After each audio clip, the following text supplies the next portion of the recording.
J'investis dans les cryptos pour être riche dans le futur. Paire de couilles dans le futal, ainsi soit-il. Mon bitcoin est mon couteau.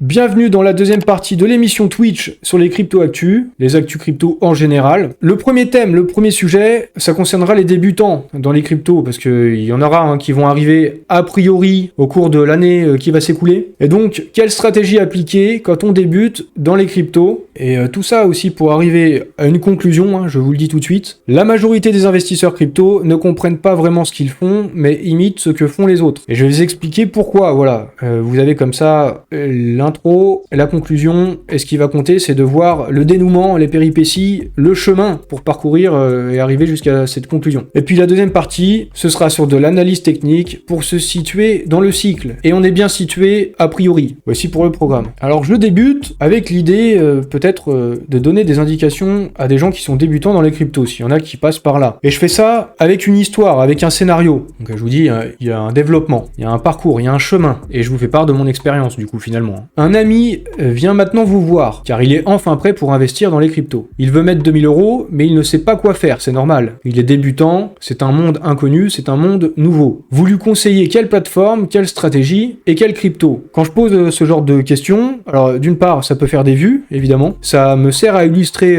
mes propos et développer des idées dans les vidéos, mais ça sert aussi à des débutants qui peuvent passer par là et qui peuvent voir du coup des conseils. Et quelque chose qui peut ressortir à des moments et avec lesquels je serai d'accord, quand on est débutant, il faut peut-être privilégier la facilité. Donc la facilité d'utilisation quand on choisit une plateforme. Et il y a des plateformes plus ou moins simples quand on débute. Donc par exemple, il y a des Swissborg, c'est simple, c'est quand même vraiment très simple d'utilisation, même s'il y a des frais un peu plus élevés.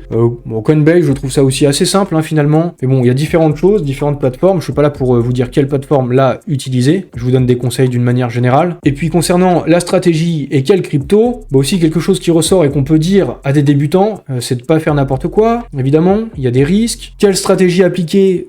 Privilégier le Bitcoin quand même, évidemment. Privilégier les cryptos qui sont les plus fortement capitalisés, là où il y a le plus de confiance, parce que tout ça repose aussi sur des croyances, plus que sur des connaissances, même d'ailleurs. On va voir ça au cours du chemin là, du développement. Donc quelle crypto aussi, pourquoi pas de l'ETH, voilà. Mais faites attention si vous allez au-delà, pour les débutants, il y a plus de multiples à faire potentiellement, mais aussi beaucoup plus de risques. Donc déjà, voilà ce qu'on peut dire, mais on peut aussi leur dire d'autres choses aux débutants. Également, une stratégie qu'on peut conseiller à tout débutant dans les cryptos, c'est le DCA, le Dollar Cost Averaging. C'est aussi quelque chose que pas mal d'entre vous ont pu dire dans les commentaires. Ça permet de mettre de l'argent, donc par exemple sur le BTC ou le TH, mettre de l'argent régulièrement, tous les jours, toutes les semaines, tous les mois, en fonction de votre budget que vous aurez défini. Donc là, les 2000 € avec l'exemple d'un ami. Et ça évite d'être trop exposé à la volatilité, puisque vous êtes nouveau, vous savez pas comment ça fonctionne, et vous risquez de faire des erreurs. Donc pour les minimiser, et quand vous avez peu de connaissances, on peut conseiller la stratégie du DCA. Je ne donne aucun conseil en investissement. C'est pas des conseils en investissement. Mais voilà, s'il faut préciser, ceci n'est pas un conseil en investissement. D'autres conseils, et là j'ai posé cette question avec ce tweet, vous investissez dans les cryptos avec quel horizon de temps? Ou plutôt, vous avez investi, parce que là on est face à des gens, généralement, qui sont pas débutants à ce stade. Les débutants vont venir après. Mais si vous arrivez maintenant et vous êtes débutant, franchement vous êtes bien. Vous arrivez quand même à un bon moment. Et suivez les conseils. Il faut se poser la question de la temporalité quand on investit. Et du coup ça dépend aussi de vous, de votre profil, qui vous êtes, votre situation, que ce soit familiale ou financière, l'âge que vous avez, évidemment. Plus vous êtes tôt dans votre vie, plus votre horizon de temps peut être lointain. Donc voilà, il faut adapter tout ça à votre profil, il faut vous poser ces questions-là. Donc je vous ai aussi posé cette question-là, un sondage. Et pour vous, qui n'êtes pas débutant du coup, pour la plupart, vous avez investi avec un horizon maximum pour 42% presque, 2025-2026. Vous voulez récupérer vos retours sur vos investissements, vos profits, aussi peut-être parce que vous n'êtes pas nouveau, vous avez peut-être plusieurs cycles ou plusieurs années derrière vous, et ça peut être usant aussi le marché crypto, il faut le savoir. Si vous êtes débutant, il faut le savoir, c'est aussi usant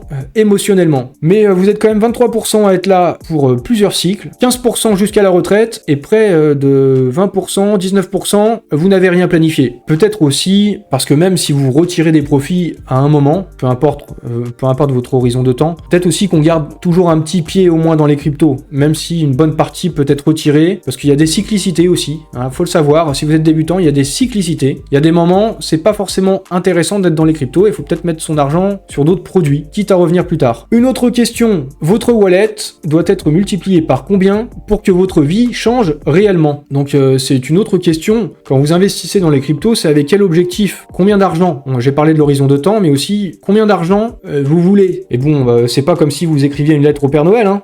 Pour faire beaucoup d'argent, il faut aussi mettre beaucoup d'argent, hein. C'est aussi mon générique, la musique d'intro et de fin de mes vidéos, et j'ai un morceau de rap que j'ai fait moi-même. Dans le refrain, je dis il faut des thunes pour faire des thunes. Bon c'est très vrai, hein. Forcément, plus vous avez d'argent, moins vous avez besoin de faire de multiples pour faire beaucoup d'argent. Ça dépend où vous en êtes. En tout cas, je vous ai posé cette question.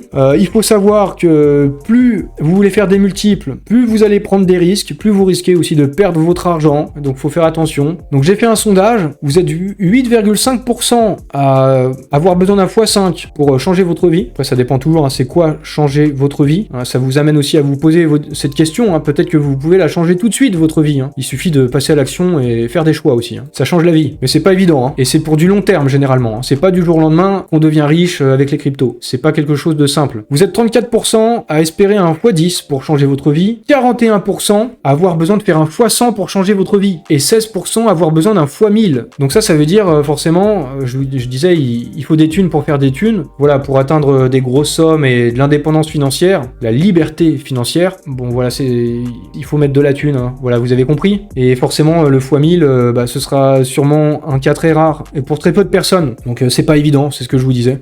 Également, si vous êtes débutant, d'autres conseils, vous allez quand même devoir analyser des projets, hein. Pas juste jouer au loto ou au casino. En tout cas, il va falloir, ça reste du casino, hein, dans un sens, mais il va falloir réduire l'incertitude pour essayer d'optimiser les choix. Et pour ça, il y a des critères à prendre en compte quand on analyse un projet. Lesquels, par exemple, l'utilité du token. Voilà, hein. Évidemment, plus il y a d'utilité, plus il y a de cas d'usage, plus ça fait sens aussi, plus ça répond à un besoin, et plus ça a de chances d'être valorisé. Mais il y a d'autres choses à prendre en compte, comme la narrative. La narrative, ça va être des secteurs dans le monde de la crypto, par exemple le gaming, par exemple les real world assets, l'interopérabilité, voilà, d'autres choses comme ça, l'IA, voilà, il y a des secteurs comme ça, il y a des périodes avec des hypes, il y a des vagues, et on peut jouer les narratifs pour faire plus ou moins de plus-value aussi. Donc c'est des choses à savoir, et c'est aussi comme ça qu'on analyse les projets. Après, il y a des projets, c'est du bullshit, hein, ils s'accrochent à certaines narratives, mais c'est aussi du bullshit, hein. Il faut aussi apprendre à analyser ça. Je vous disais, c'est pas simple, il y a beaucoup de nuances, vous allez voir ça aussi par la suite. Il faut aussi regarder le marketing des projets, la tokenomics,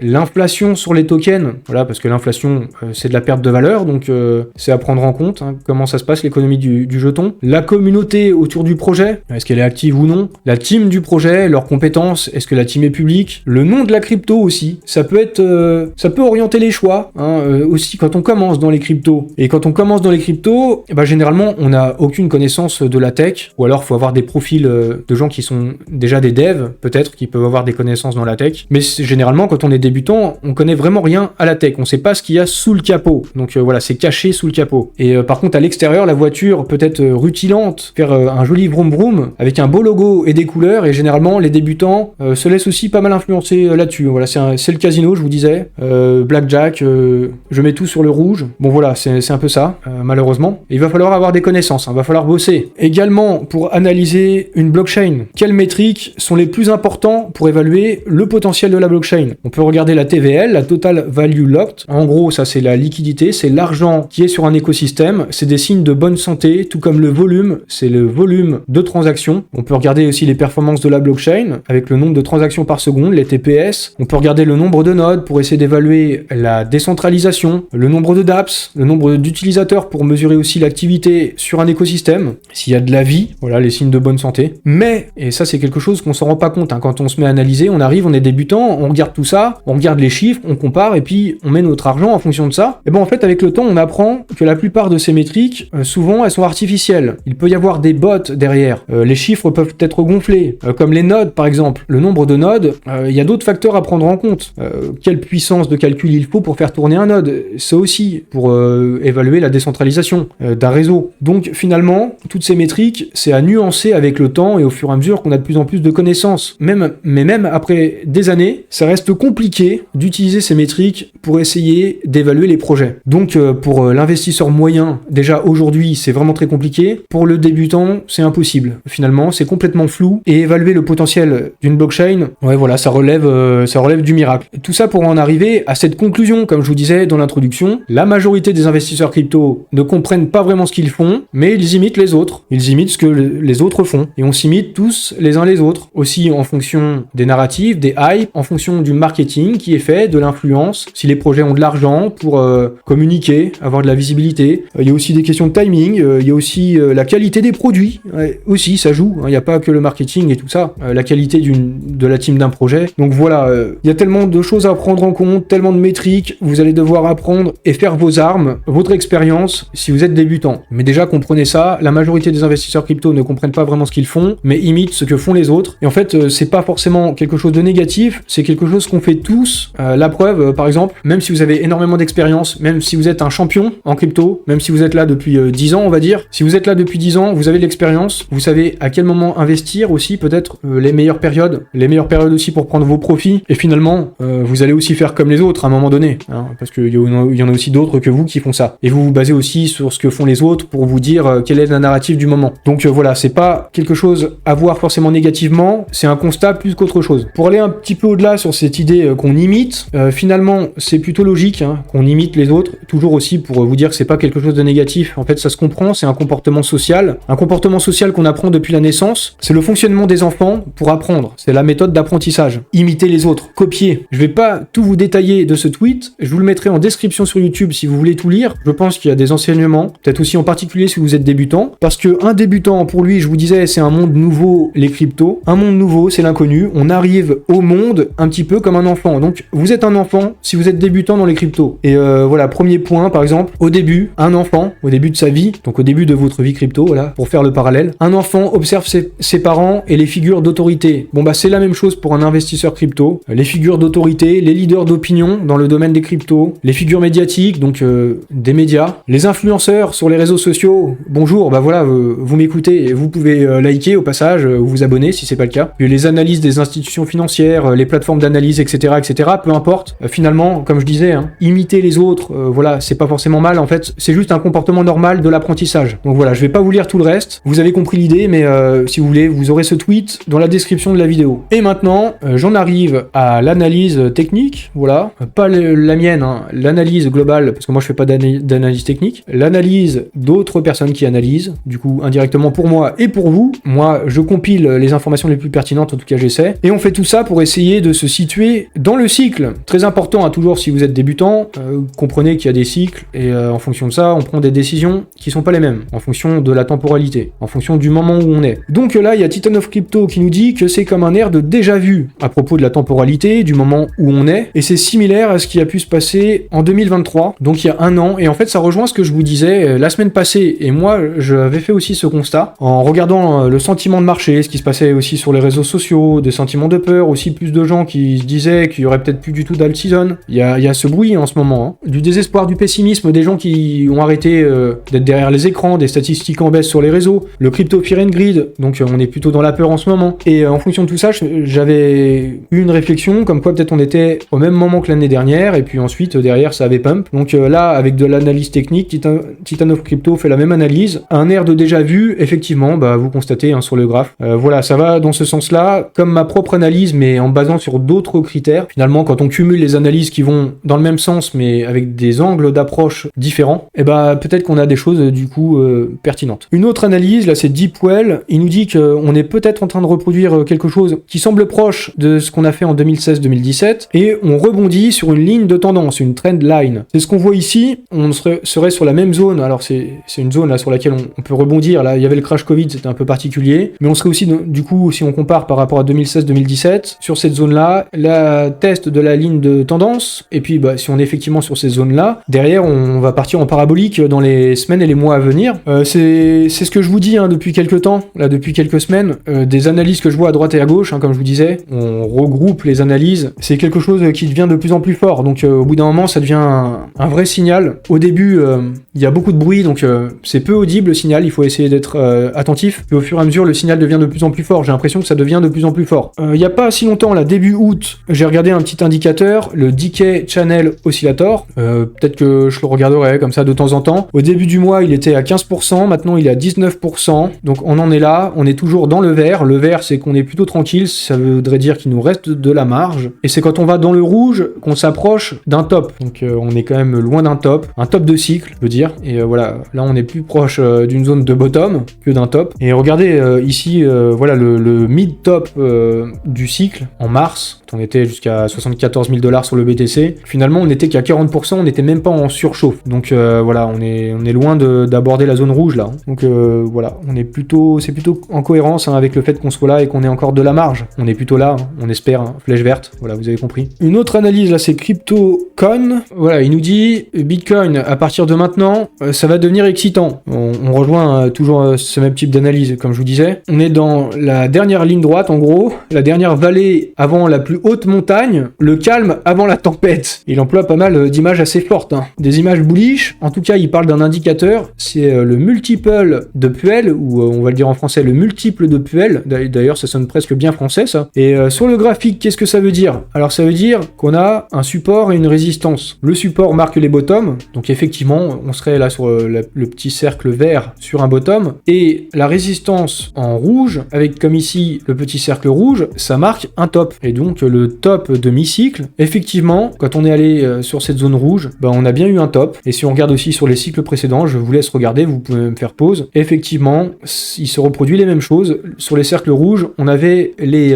tops de mi-cycle. Sur le cercle vert, on a un bottom juste avant l'explosion parabolique du prix du BTC. Donc ce serait plutôt de bon augure. Et puis bon, quand on retournera dans cette zone là, ici, quand on va même aller au-delà de cette résistance, ce sera les moments de prendre aussi des profits, hein. Je dis ça pour les débutants. Encore une autre analyse de CryptoCoin. Alors là, c'est pour parler de la temporalité, des dates. Voilà, il y a des cycles. Il appelle ça sa théorie des 28 novembre. Bon, peu importe, et on prend toujours ça à titre indicatif. Ne prenez pas ça pour quelque chose d'exact, à la limite comme quelque chose d'approximatif. Dans son analyse, il distingue 4 phases dans un cycle. Actuellement, on serait dans la phase 4 avant de démarrer la parabolique. La parabolique, c'est la phase 1. Le moment d'excitation suprême, la surévaluation des actifs, l'euphorie et les débutants qui arrivent dans le milieu crypto, les bébés qui arrivent au monde, comme l'analogie de tout à l'heure. Et d'après cette étude, en tout cas d'après cette analyse, d'après ces estimations, le top du cycle serait entre octobre et novembre 2025. Une petite date ici, novembre, le 28 novembre, c'est sa théorie du 28 novembre. 28 novembre 2025. Bon voilà, on prend ça avec des pincettes. On rentrerait dans la phase 1 à partir de novembre 2024 et du coup, on partirait dans la phase parabolique à ce moment-là. Voilà, sur la fin de l'année.